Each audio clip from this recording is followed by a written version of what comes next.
Coffee with Kenobi is brought to you by you, the members of the CWK Alliance. Check out coffeewithkenobi.com/CWK Alliance to get access to exclusive audio, podcasts, and much more. And now, time for the show. Hey, this is James Arnold Taylor, voice actor, the voice of Yabba-dabba-doo, Fred Flintstone. Johnny Test, who's 11 years old and totally awesome. Ratchet from Ratchet and Clank. Tidus from Final Fantasy X. Oh, yes, and of course, Obi-Wan Kenobi. It wouldn't be Coffee with Kenobi without yours truly. The Force is strong here indeed. You should not have come here.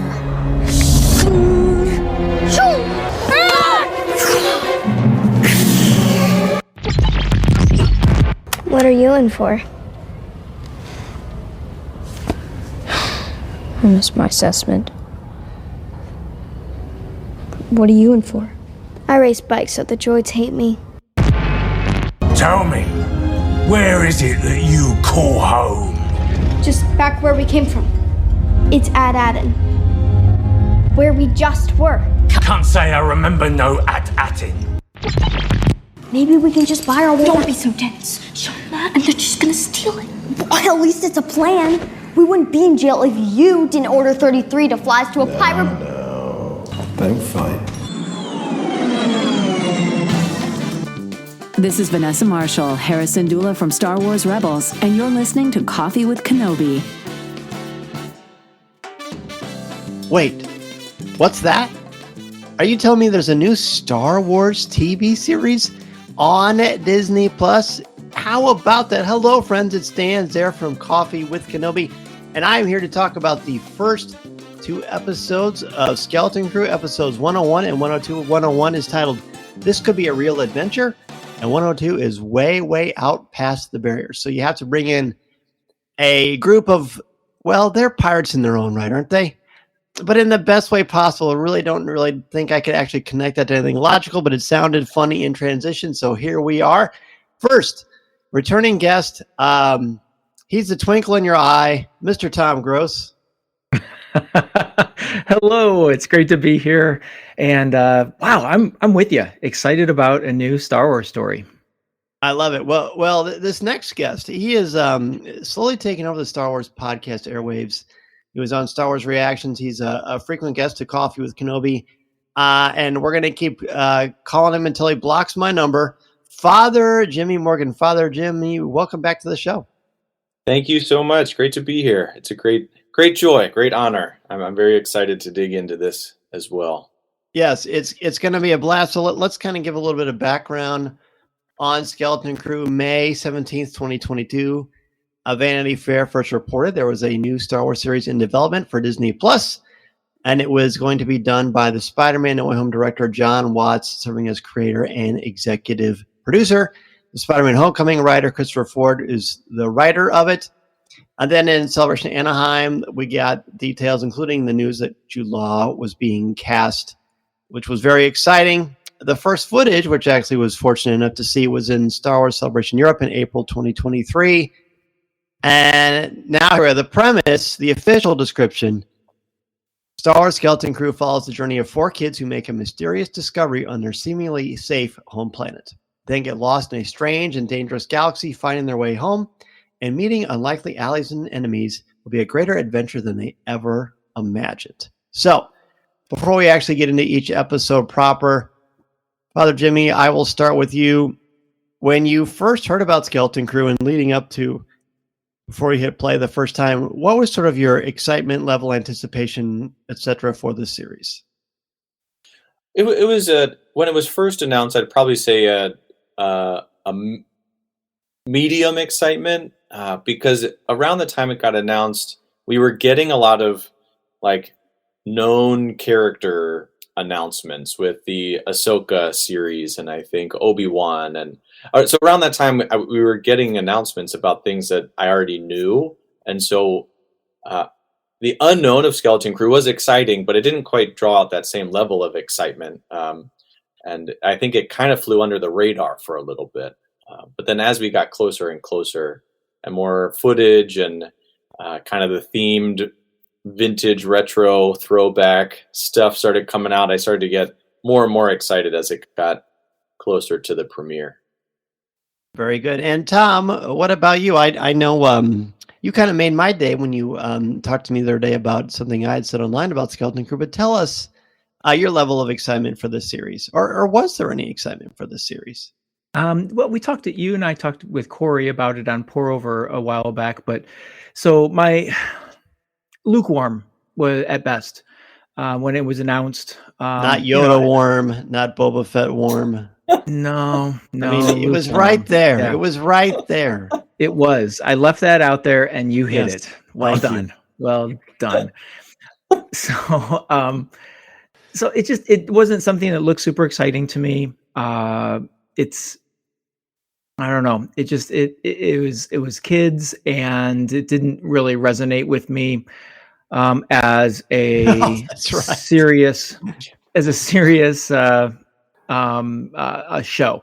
Kind of like, when you see the Star Wars shows that are on Disney, the like little kid Disney, I think those are fun, but it doesn't really resonate with me. The stories, I don't know. But as we got to, I think it was the second trailer that came out, that changed things. Having conversations with you and Corey also started getting me excited about it. And well, wow, we're getting into the show now, but I was thoroughly impressed and can't wait to talk about it.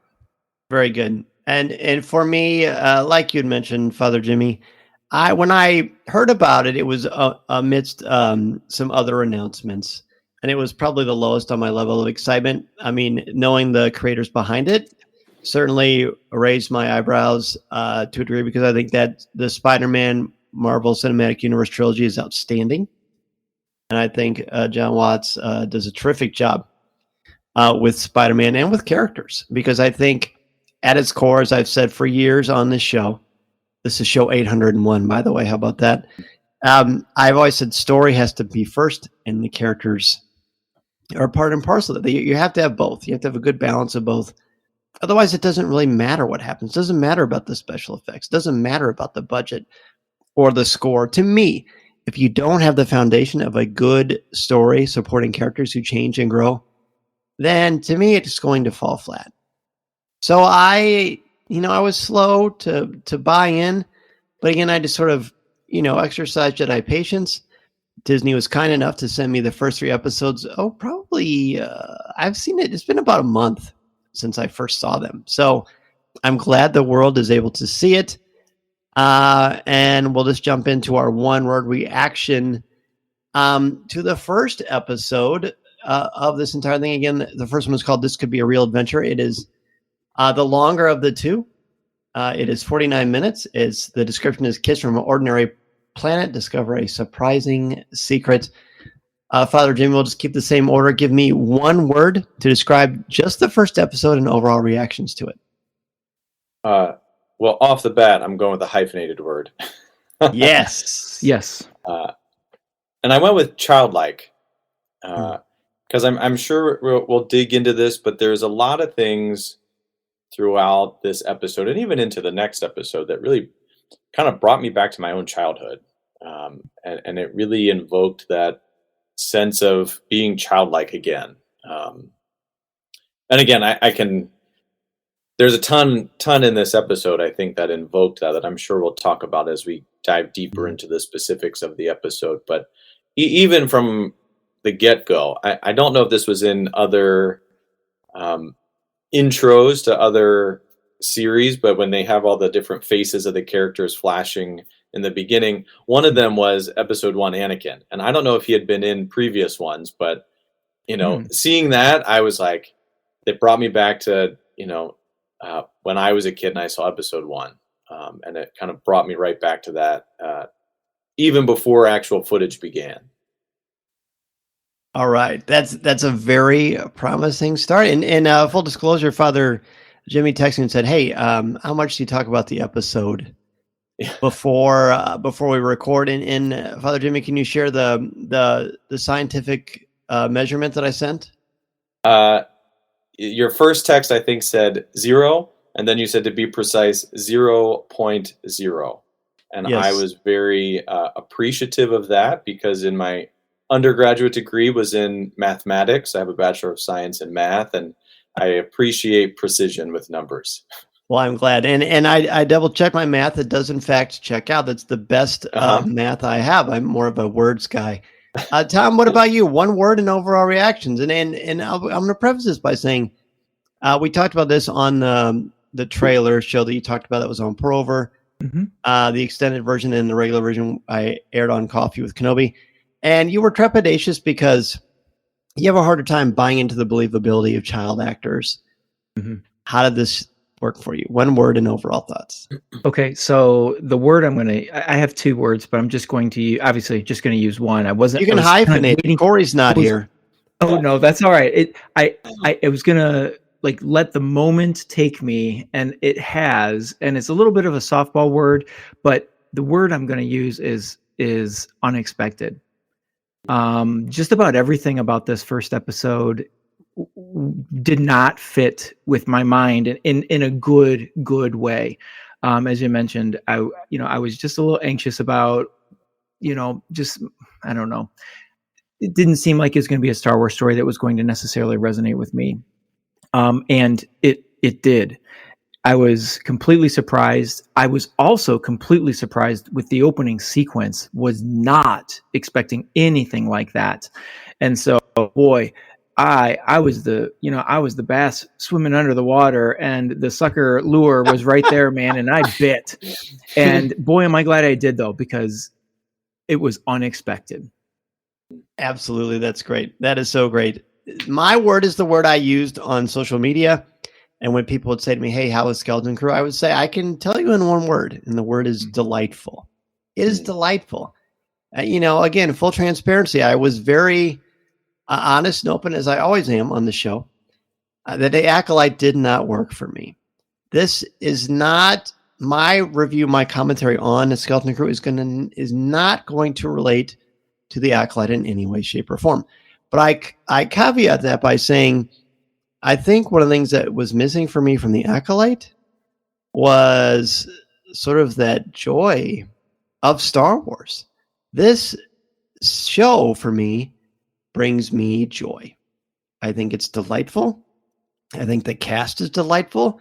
I think the idea is clever and fun and original, and most important to me as a dad, family friendly.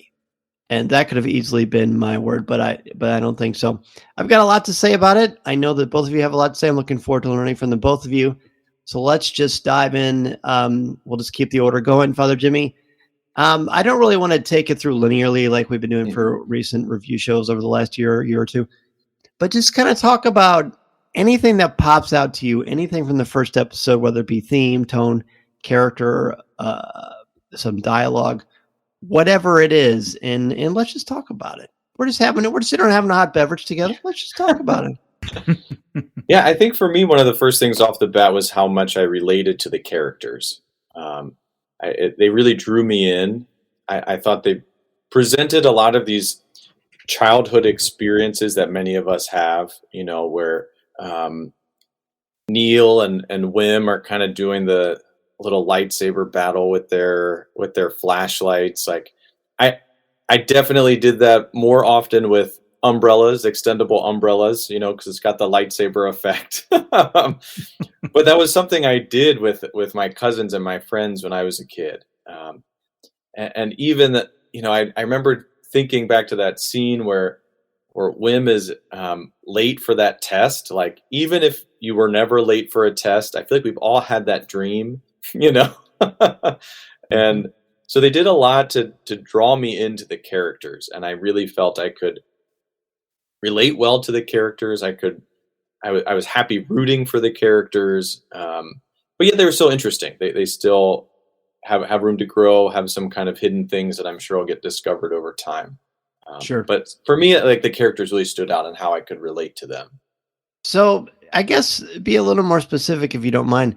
What is it about them? Because characters are introduced in every story, right? Mm-hmm. Some we are into more than others. Is it because of their chemistry? Is there a moment where you're like, okay, this I care about these characters? Or maybe that's too hard to pinpoint. I think what happened, like I was saying, was they put these characters into situations that I could very easily relate to. Sure. With the tests, with the sort of fantasy dialogue with the friends, with kind of doodling in class, these kind of small, very kind of human things that we do that makes us, who we are. So I could relate to that very much. And then the fact that it was introduced in the context of Friends, I think also drew you in. I immediately kind of understood that friendship between Neil and Wim, and that I think is a compelling part of a story when you can be drawn into the friendship of characters. I think you nailed it there with the whole idea of friendship. Fiction works so much better when you have this magical fantasy world, mythical world, if you will, but then you have at its core elements of character that are relatable. While we don't live at Aten, we don't live on this planet full of treasure. Well, in a way we do, but we also don't. This brings you into that, and these are just kids. The one, the lead character, he has like a kind of a strained relationship with his dad because he's more interested in just being a kid, and he's late to school. He's worried about a test and disappointing his parents, and there's just a lot to that. Tom, what would you kind of add to that? This is exactly, that's exactly what I was going to talk about too, is the relatability. And I'll start with that you left off on, Dan, and that's the, let's see, it was Wim and his father. And the part that really drew me into that relationship, because it's kind of, obviously there's something missing in the family that we discover it's his mom isn't there any longer, which we don't know why. But father is kind of absent, but cares, and so there's a strain there. Wim likes his dad. There's nothing unlikable about the father other than he just seems to always not be there because of work. But this is the moment where I was like, oh, wow, I can relate to this, not personally, but in kids that I see. Being a teacher, we see kids and we hear them talk about their relationships with their families and whatnot. But the moment that really drew me in to their relationship was when he's going to bed and he says, Dad, can you read me a bedtime story like Mom used to do? And Dad rebuffs him and says, what are you? What are you? Are you a little kid or something? Come on, let's good night. Just good night. Get ready for your test, that kind of thing. And then he pulls out his data pad and starts like looking at his story. And I just was like, oh, I love this kid. He wants to still be a kid is what I was feeling. And he wants to keep dreaming. And we know now that he dreams of being a Jedi, or he dreams of meeting a Jedi. That's such a big idea to him. And so I really related to that because I wanted to meet a Jedi, or I wanted to be a Jedi when I was a kid. I walked around with a stick lightsaber, just like your umbrella lightsaber. And I played either Han Solo or I played Luke Skywalker. And we all did that. And so I'm like, I can totally relate to this kid, but he has such a real friendship, as you mentioned, Father Jimmy, with his friends. It feels so real. And it just blows my mind because it's a quote alien that I believe from the very beginning. It's not like, oh, there's a guy in a costume, there's a kid in a costume. I believe that Neil is his best friend, and they play and they have a good time. And I think this is part of what was unexpected to me, was that I was going to feel authenticity from this. One thing that really bothered me, kind of building on this, is I saw some criticism online, which I usually try to ignore. I was seeing so much good stuff about Skeleton Crew, and I saw someone that said, oh, so what? Now we're going to be suburban city Star Wars with neighborhoods and sidewalks and that. And I'm like, why not? Yeah. Why not? Why is that such a bad, awful thing? I don't think it is at all. And the last thing I'll say about relatability is when we look at the speeder bikes, and Father Jim, you mentioned him being late, and so he gets on his bike and he's going, and I'm just I can picture myself, and I'm going to do a shortcut through the woods, and I launch my bike down the trail, and I'm just going. I saw it all. And so, wow, that part of this story has just been what's, again, unexpected, but also so charming at the same time. What a great introductory series of points the both of you have. And I guess building on that, the relationship between Wim, which is an interesting name because everything he does is sort of on a whim, isn't it? And his father, Wendell.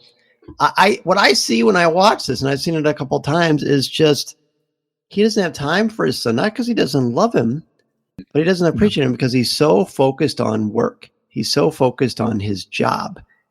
And it distracts him and takes him away so much. And as parents, who among us cannot relate to that?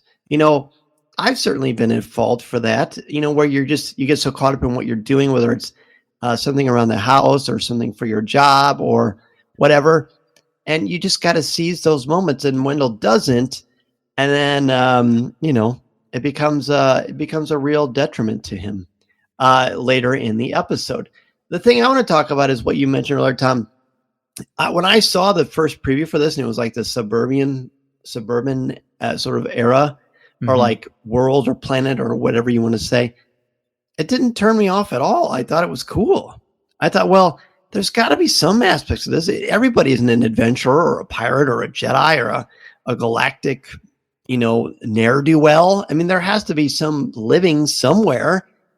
And when I watched it, and I watched Wim's room and the city proper and the school and the building, it reminded me of the Halcyon. It reminded me of the Star Cruiser. Right? It reminded me of Galaxy's Edge. It reminded me of scenery in Ahsoka and The Mandalorian. And I thought, God bless Doug Chiang and everyone who creates and designs all this incredible work, because this taps into, for me, what the original Star Wars is so beautiful about. It feels like a lived-in real world, but not everything is worn. Some of it's new, and some of it's almost utopian in a way. But there's other aspects of it as well, and that is also tied into the relationship that these four kids have with one another, up to like the trickery. And I love the opening, not the opening, but I love the sequence when Fern and Wim are outside of the office, which is not a principal's office, but it is. And by the way, those of you who did the Orabesh lessons with me on CWK Live, they really come in handy on this episode because Orabesh is everywhere. I paused it a couple of times and you could read it perfectly. It was pretty cool. So be sure to check that out on YouTube or Facebook if you want to get a chance to kind of look through the Orabesh lessons. But just like the way they kind of taunt each other and the gamesmanship of Fern. Is it Fern or Fem? I thought it was Fern. Yeah, I had Fern down too. Fern, okay, that's right. Well, that's what happens when you try to stare at a screen without you wearing your glasses. That's basically what happens. And she, like, you can tell she's a little bit older. She looks older. She acts older, not by much, but enough. When you're a kid, a year or two could be like 10 years for an adult. And then he's just got the innocence about him, but he also wants to save face and be this adventurer. And I love that. There's one quick thing I want to say before we move on, but the setup is great. One of the biggest things we've heard about this show from the beginning is that, it's like the Goonies and space and the Amblin 80s and stuff like that. And I never liked that description. I don't like any description of a show or a series that immediately compares it to something else. I think it's done with love, and I think it's done in a positive, exciting light because we connect to things, we connect to stories, we want to find similarities. Okay, that's fine. If I had to make a similarity, I would describe this, and you'll see it more in the second episode, is like Pirates of the Caribbean. Sort of this like, you don't really know what's going to happen. There's peril. There's dastardly villains and people you can't trust. But there's also companionship and loyalty and family. And it's fun, right? I think it's separate from all that. I don't see a connection to Goonies at all, other than the fact that there are kids in it. Mm-hmm. But I think to me that's like saying Die Hard is a Christmas movie because they have tinsel in the background. Mm-hmm. Nope, sorry, not happening. Okay, Mm-hmm. All right, I feel cleansed. All right, Tom, why don't I have you start with the next one? What's something you want to bring up, but maybe as a plot point or anything from this first episode? So what? First of all, I don't know about you, Dan, but when I see in fiction schools, I kind of cringe. Really? They never really reflect how school really true. is. That's true. But it wasn't awful. But I have to say, when they mentioned assessment, my wife perked up and was like, "What are you watching?" My wife, also a teacher, like the SATs, basically, is how I came across. Yeah, and I said this is a Star Wars show, and she gave me a genuine like, really kind of look. But then she went about with her grading and stuff. But it was funny that the word assessment caught her ear. But that's not what I wanted to talk about. What I loved was we had to, as storytelling goes, they had to bring up this discovery of, a door. And from the trailer, I knew that was going to be in here someplace, which is one of the reasons why maybe watching trailers isn't always the best. And I should be more like you, Dan, and not watch them. But I knew it was going to come. But it came in a way that I felt like was again, like earlier in this, what we've talked about, I felt like it was so authentic. It wasn't just that they were walking along and oh, look, there's something over there. No, he was trying to get out of the valley, and he was in a moment of somewhat panic trying to get out, because it was when he was the assessment, right? He was down there, right, and he's trying to get out, and he crawls up there and slides and doesn't recognize it at first, but I believe, all see it before he does. And then when he sees, and I just was like, I really felt like that was so natural. It was a natural way to have that discovery. And so I guess what the point I want to bring up here is just, I thought the storytelling was so well done. Mm-hmm. I never felt like anything was forced, as sometimes stories with, again, children can have, but I didn't feel that way at all. I felt like discovery was authentic. I felt like the friendships were authentic, where they were going and how they did things. Chasing the bus never felt forced. It just was like, I've seen this. I've done this. I've seen my friend do this. And so the storytelling of finding the door to the portal that is going to drive the remainder of the episode and take us into this story was so well done. It's Wim and it's Neil, who is the adorable little blue alien. Mm-hmm. The plan is at and then ATTIN, and then we have Fern, and then her friend who we haven't mentioned yet, KB, who's very interesting. She's sort of set up as like this cybernetic character, or at least she's got that visor. It's not really clear if there is anything that's less than organic about her. But she's very analytical, but she's also very kind.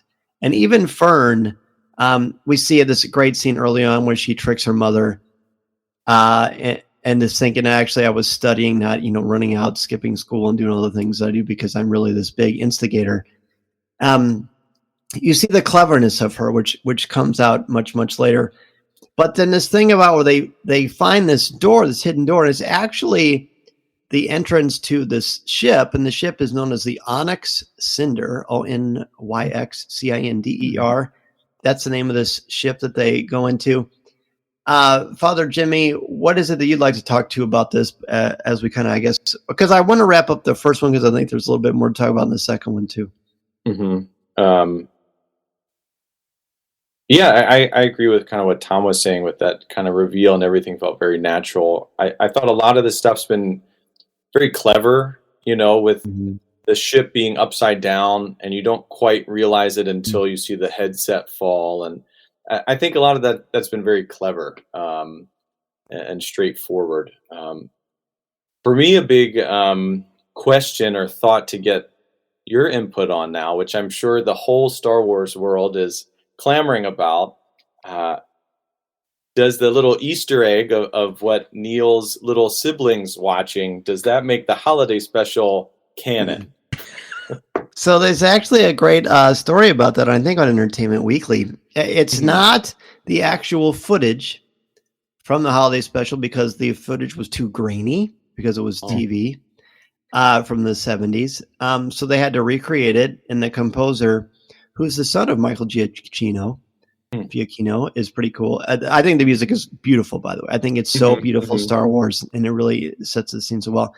But I guess in a way, it was kind of a risk, but they definitely looked it straight in the eyes, and at least, well, we don't necessarily are going to say that it's canon. That particular show obviously is. Yeah. I vote for it to be canon. Yes. I don't know. I don't know if it's ever going to happen, but I mean, they are selling merchandise for it. So who, that's true. They're not hiding from it. Like George was very famously unimpressed with it. Anything else you guys want to talk about from the first episode? Yeah, I have one thing, and it kind of goes along with that, like the Easter egg kind of thing. Was it me, or like, was it just me, or were there all sorts of like nods to or tip of the hat to some classic scene setups when the pirates invade the bulk freighter? All the bulk freighter soldiers line up like the rebel soldiers in the Tantive. That was a deliberate thing that John Watts did. Yes. Okay. And there are others. I'm not remembering them except for the speeder bikes through the forest. I think I heard that noise, that like echoing noise at one point that I was like, okay, I see what they're doing here. I think I see what they're doing here anyway. And so I appreciate those things. And to be a Star Wars brainy smurf, that these are actually hover bikes, not speeder bikes. Oh. Yeah. I have that written down do you? in my notes, but I keep calling them speeder bikes because that's what that's okay. I do too, because that's what the sound is. Yeah. And I'm sure that's what all the kids are imagining them, that they're speeder bikes, zipping through everything. And like Tom said, I love that Wim jumps on his, and that it doesn't like roar to life, and it's even got the little stringies on the handlebars, and it's a little slow, and it's like a little kid, but it all works, guys. It all works in the context of the story, and it moves the plot forward so beautifully. I'm interested that you mentioned that the ship was upside down, Father Jimmy, because of course this whole thing turns their world upside down. But do you think there's any other symbols or metaphors in that thing? I'm trying really hard not to talk about the third episode. Okay. With the shipping upside down, are there more symbols? Either of you. You're both smart fellows. What do you think? I mean, because I see this portal as like, the call to adventure. It's also the crossing of the first threshold in the hero's journey. You go inside with this willingness to go and accept something completely different from the world that you're used to. Maybe it's a little bit boring for you, and then you're launched into the unknown. And what an excellent cliffhanger that shows that. But again, it just is basic level. It turns them upside down to look at things differently. Wow. I never considered that. So now my analytical brain is turning on, and the engine is starting about as fast as the hover bike. I'm just thinking now that you bring that up, there's his father is there, and he sees his father, and they're in that, where their hands are out to each other and whatnot. The ship is taking off. And the ship is taking off and leaving, and it's like a coming of age, leaving your family to discover new things. So okay, now that cap is on. Thank you. Absolutely. Father Jimmy, anything else you want to talk about for this one before we give our letter grades? No, I think I'm good. I think I'm good on this one. Okay. Tom, letter grade and last minute comments. This one for me, it's I'm deciding whether to put a plus on it or just regular plus or regular plus. I'm just going to go straight A on this one because I was so happy about it. And the leaving the plus off is probably more me having hope that this is going to just keep getting better and better. Right. But it was so pleasurable to sit and watch. I Went love it. I'm fast. so It glad. went really fast. Really good. Father Jimmy.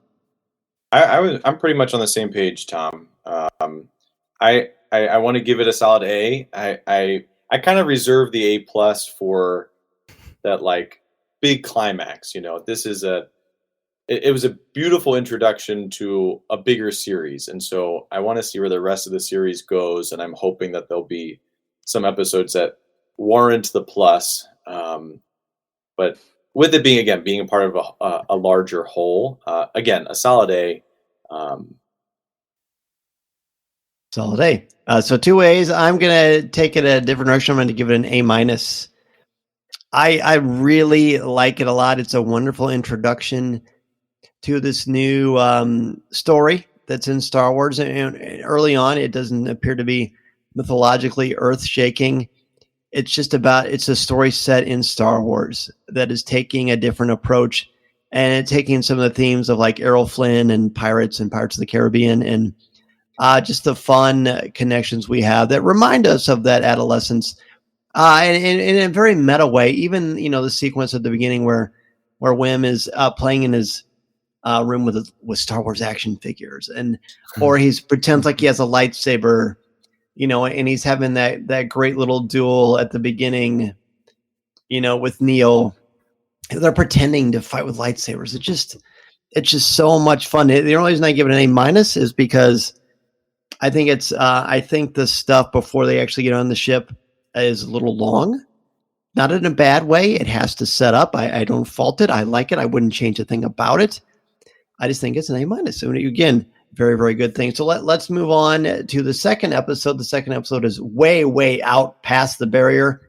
We had that excellent, cliffhanger where they jump to light speed. Of course, Wim just can't resist, and he sends them to light speed. And here we go.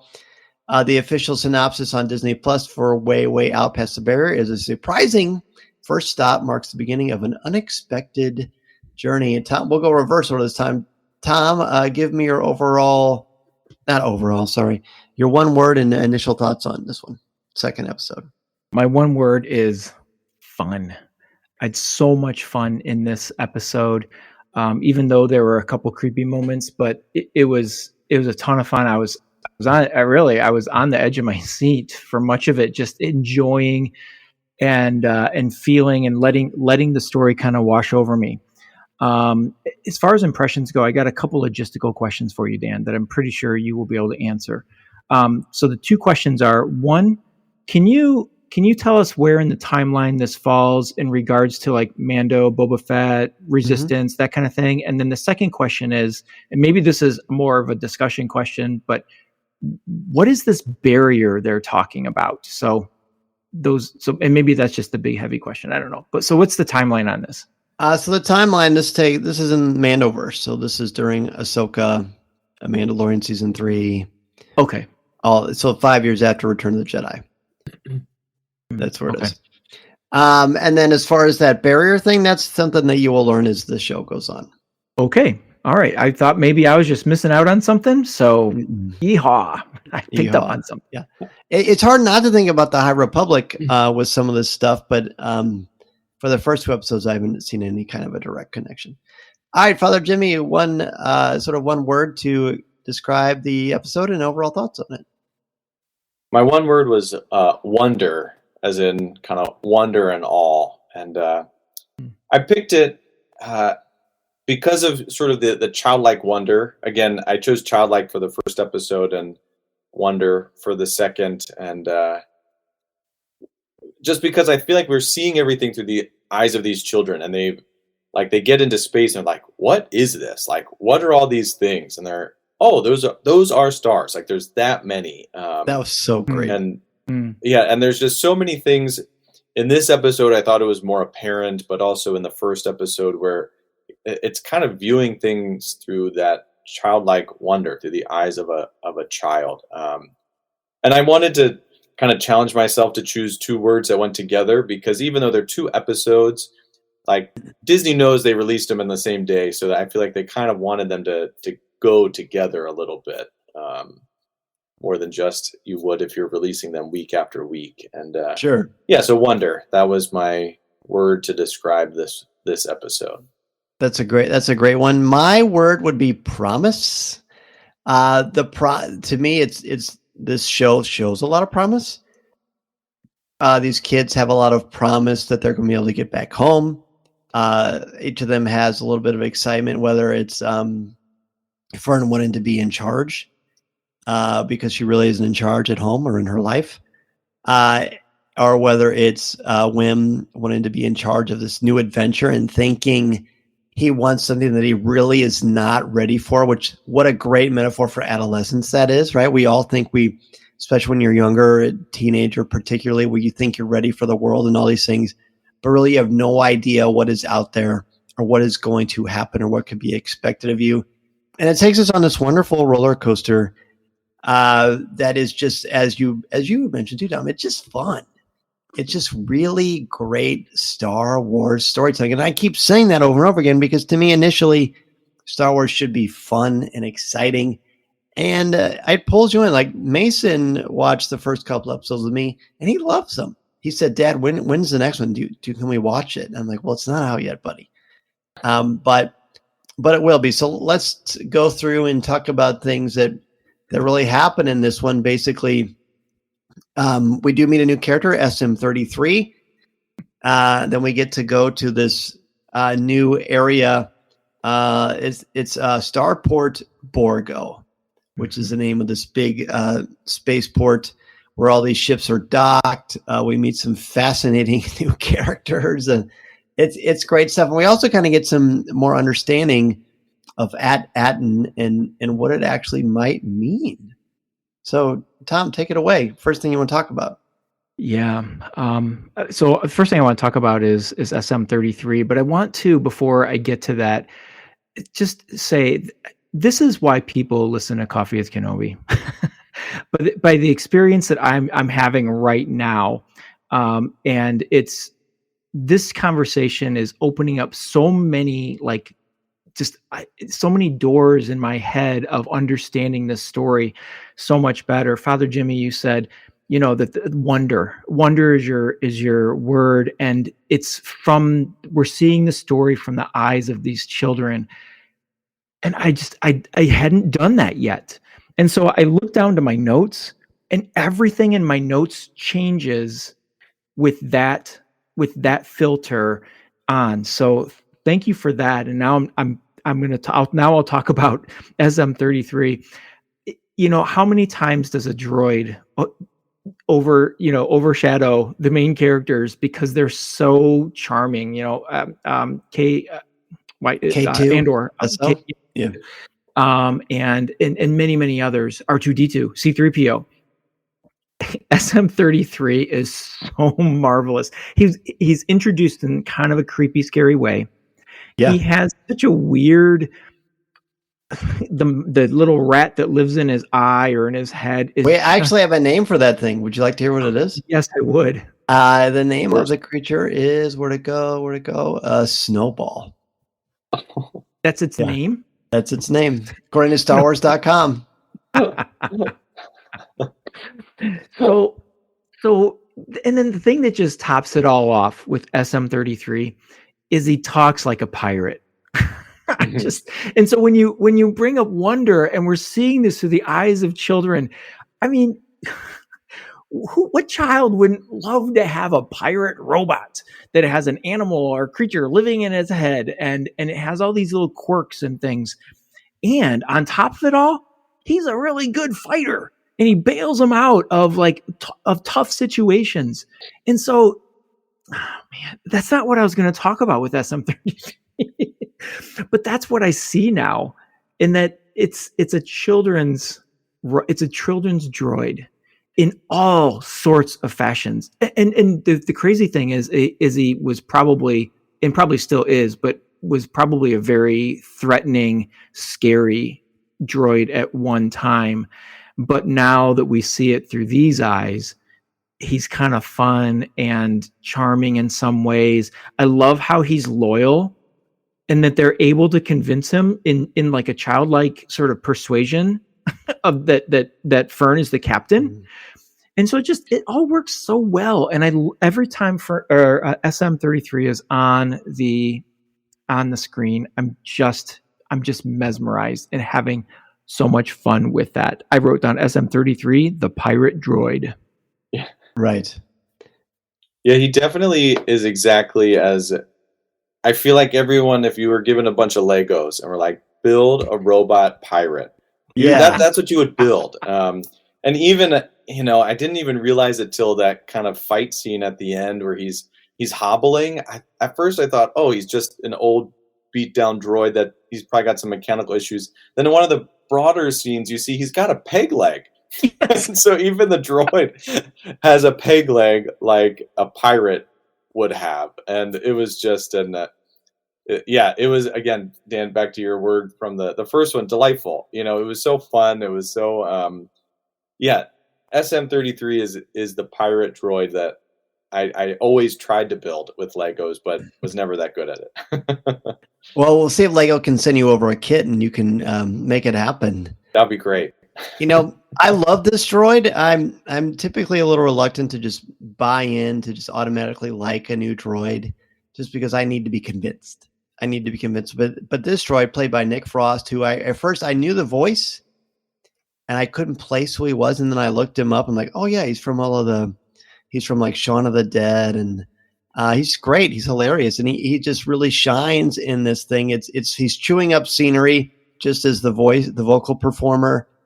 And then Island bringing the droid to life itself. But this is where the spirit of Pirates of the Caribbean, both this and this, when they go to the actual port itself, Starport Borgo, and it's like their own little version of the cantina. You see some Jawas. There's that great sequence where what we realize is that Wim, who received his lunch money from his dad Wendell in the first episode, and that these little gold things, and we don't really know a ton about what money is in Star Wars, really. But then we realize this kid is carrying around a fortune. Like, he is rich, galactic wide. He is rich. He starts this massive pirate. It's not quite mutinous because they're not necessarily a crew together, but it raises the tension, and then we get to see everyone sort of flexing their personality. Fern is this great storyteller. She wins SM33 over. She also shows vulnerability by caring about her friends, even though she's reluctant to show it, which is pretty realistic too. It's just so captivating and interesting. The thing that, and Father Jim, do you want to mention any more about something that stood out to you, or are you ready? Are you okay to move on? Because I don't want to skip over what you were saying. Well, I've got maybe another point. Yeah, go ahead. Just to, think about sort of the whole introduction to this port that we get before kind of the big brawl starts to happen. And like I was saying before, the kind of childlike wonder where, I think it's maybe KB, she sees that little, like, I don't know what it was, a fairy kitten, for lack of like a better word. And sure, she sees that, and they see these aliens that they think are kind of weird, and then they see this gross food, but in the background are kind of these like terrible things happening in the background, the pirate things. And so the kids are seeing the fairy kitten and the cool looking alien, and they're seeing that stuff while the audience is seeing these other things. And I think it really, like, the innocence of these children really came to like a forefront when, for lack of a better term, and when Fern kind of goes to talk to that woman at the space brothel, and like just a complete innocence of these children in the situation that they're in. And there's such a strong kind of juxtaposition there between their innocence and the piracy and debauchery that's kind of going on around them. Right. And while they have a healthy fear, a healthy survival instinct, mm-hmm. I don't feel like they're completely in full on terror, but they're also understandably, logically aware that this is dangerous, and they want to get out. I just want to give a special shout out. I don't know what the name of the creature is, but the little tiny creature that's essentially the ferryman that takes them to and from the ship, especially when it receives the tip and it giggles and jumps there like this wonderful Jim Henson Muppet creature and scampers off. That is an LOL moment for me. And I don't say LOL, but it was hilarious. This show is fun. It's funny. I mean, it's not like a Robin Williams comedy, but it's just funny because it has those lighthearted moments that John Watts is so fantastic with. And that little character, I wrote that down as well because I'm not 100%. I'm not sure if it's been confirmed, but it looks like the same species as a little quick monkey character that was in the second Ewok Adventures movie, the Battle for Endor. Oh, you know what? I know there's stories that's going to show up, so maybe that is. I'm not sure. I don't know the scale. And so that the Ewok Adventures, those two movies, like I wore those out as a kid. Did you? I saw them both once when they first aired, and that was it. Yeah. Oh, I watched them all the time, and then like years later, my sister found a two-sided DVD that had one on one side, one on the other, and just got it for me for Christmas. And so as soon as I saw that, I was like, "Is that Teak? Is Battle for Endor now canon as well?" That's pretty great. Nice. I just like at the end of this. I love the sequence, as I said, where they go up to the bar to order food, and then women kneel, and then I'll have what he's eating and what he's having, and then they pour that nasty stuff in there, and they break open that shell, and they put like the juice of the gore or whatever it is on there, and then like it's just disgusting. I just thought that that's just a fun moment where they're all chased. SM33 has this wonderful hero moment, but then they all get captured. And then we get to meet just very briefly the character played by Jude Law, who seems to know the Force. His character is Jod, J-O-D. I think that's how you pronounce it. He's dressed like very poorly. Gosh, I don't want to say too much. What do you guys think about Jod? I'm waiting to see because I mean, there's not really much to go by in this episode. Yeah. The little we have to go by made me kind of suspicious. Like if he can use the Force and that's where they keep the key, why didn't he get out yet? And then the fact that he wants to, like, one of the first and only things he says to the kids is like, "Can you keep this secret?" I feel like, in that kind of world, in that kind of situation, convincing kids to keep a secret means that you're not trustworthy. Yeah, historically, if a stranger tells a child to keep a secret, not run away, kids. Yeah. Run away. Honestly. Interesting. It is a marvelous setup, though, the way that he comes out of the shadows like that and kind of a play on the classic Jedi reveal. We don't know if he's a Jedi. We know that he has the Force, or seems to be able to at least do some sort of a telekinetic trick because he brings the key into his hand. He does that great little finger over his mouth, and another great cliffhanger. What I loved about that ending line is, again, we put ourselves into the seat of children, and what a childlike thing to be told. Can you keep a secret? Kids love secrets.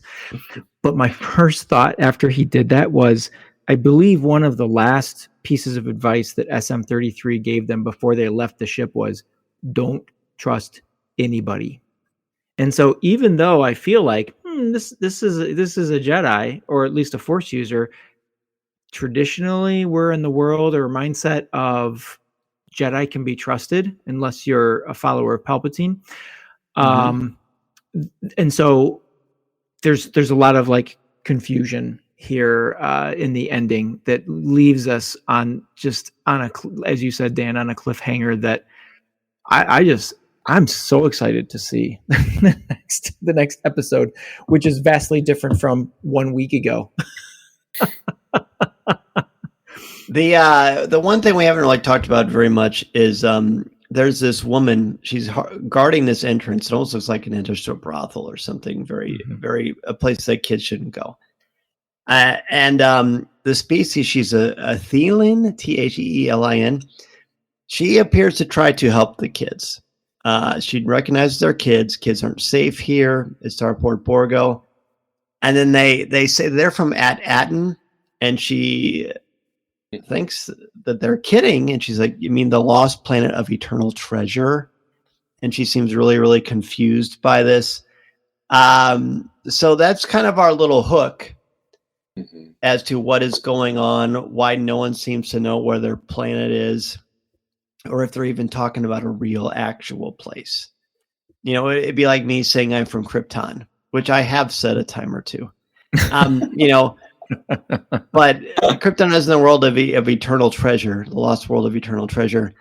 But there are definitely a lot of great little hooks to keep you excited for part 3. Is there anything that either of you want to talk about before we wrap things up? But there's still a lot we haven't talked about, but I'm sure that will come out over time. Yeah, I think as you just mentioned, Dan, this whole kind of mystery about like what actually is At-Aten.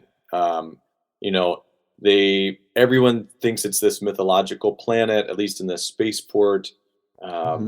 When in one of the short scenes that are back with Wendell, I think that's Wim's dad's name, right? Correct. Yes. In the second episode, the droids that find him say that there's no spaceships in or out of that planet. And then on top of that, I think the pirates that or the people in this port that get the credits, they say it's Old Republic credits. And so I was kind of like, how long has this planet been shut off? There's a spaceship there, and unless it's intentional, there's a lot of things that had grown on top of that spaceship. Which means it had been there for quite a while.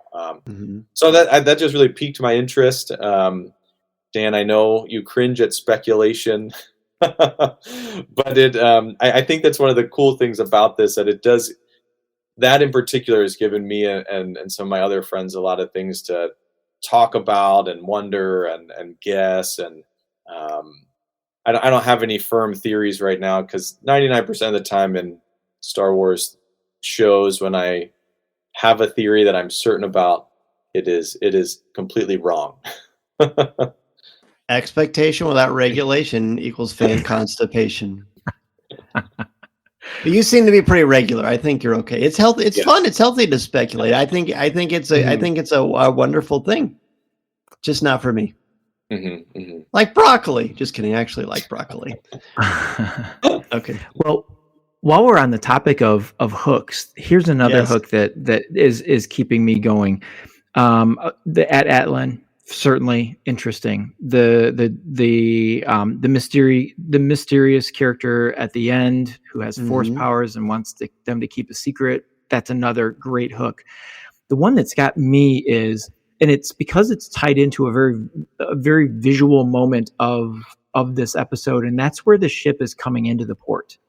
And we're looking at the ship flying, which, by the way, it's a pretty cool looking ship.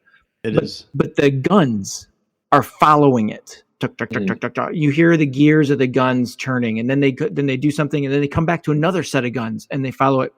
And then that apparently lead pirate or the main pirate who's got kind of the Wolfman face, he says, how did they get the coordinates, and how did they get past the cannons?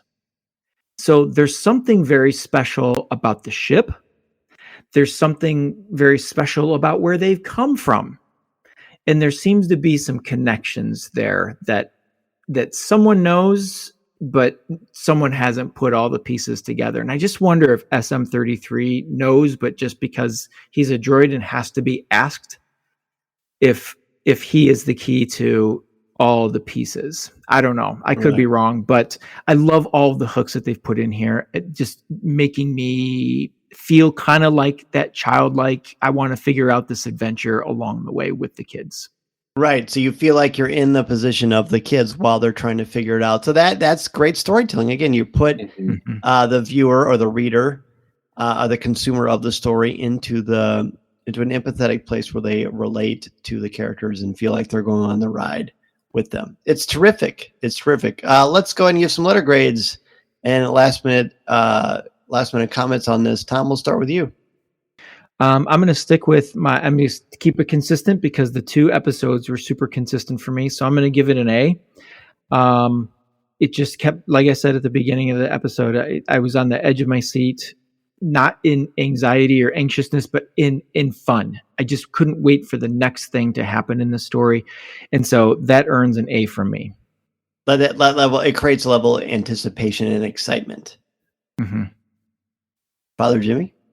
I also gave it an A. I think this, again, it was a lot of fun. It was kind of one of these where I wanted to follow the characters, but I also wanted to check in and see what's going on in the background and see what other characters and fun things they've brought in. And but as well, they've also developed these characters really well. These 4 kids that are driving this story. And we're already seeing a little bit of growth, a little bit of strengths and weaknesses and complexity to their characters that's driving this very well. And it's given us, as we've mentioned with At-Aten and what's going on with the planet and the characters, a lot of good things to think about and to look forward to. So 2 A's, right? Mm-hmm. Okay, so you've both been consistent. I am going to have a different grade than my last one. I'm giving this one an A+. This is tonal perfection when it comes to a Star Wars story that brings in, there are no wasted beats. The plot follows this incredibly intriguing timeline of, we're in a different place. We have to stick together. We're still going to be kids. We're still going to break off a little bit. We're still going to get into a little bit of mischief, find ourselves in trouble. There's a great sort of SM33 character introduction is a nice introduction to a character. He gets his hero moment. And then we get this wonderful little cliffhanger at the end. And just that whole world that is inside Starport Borgo is just such vintage Star Wars to me. It just seeps Star Wars with new aliens and wacky things going on and weird food and weird drinks and what is going on here. And you feel like a fish out of water, but you just can't look away. And boy, is that fun. Boy, is that fun. Listening to Coffee with Kenobi, you are. With Dan Z, the podcast you're looking for. This is...